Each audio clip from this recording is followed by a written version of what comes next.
This is the most terrifying urban legend I have ever heard. There was a nameless tenant who inhabited an apartment and had no form, but could be felt when you were alone in the room with you. He was never seen, but his presence was always felt. He manifested as a feeling of extreme cold and the disappearance of personal belongings. If you stayed in the apartment long enough, he would eventually find you, and then you would never be seen again. It all started when the main character moved into this apartment. At first it seemed like any other apartment. Nothing really stood out as peculiar or strange. The apartment was located in an old building in an unnamed city. It was the type of building that had seen better days, but the cheap rent was worth it. The walls were thin and the plumbing was outdated, but it was a place to live. As the weeks went by, strange things started to happen. At first it was just the feeling of being watched, but then things started to go missing. Small things at first, like his keys or his wallet.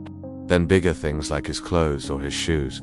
But it wasn't just the things that were missing, it was also the feeling of extreme cold in the room, like someone had just walked through the door and was standing right next to you. He tried to ignore it, tried to convince himself that there was a logical explanation for what was happening, but deep down he knew there was something in the apartment with him. Something that was taking his belongings and hiding them. Then one day he came home from work and found a note on the refrigerator. It simply said, "I know you're here," written in a handwriting that was not his own. From that day forward, he knew he was not alone.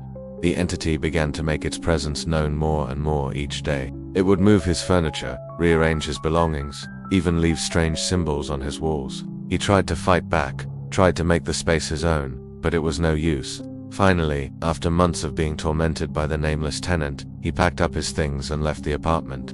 As he walked away from the building, he could feel the entity's presence growing stronger. He could feel it reaching out for him, wanting him back. But he didn't go back. He never went back to that apartment.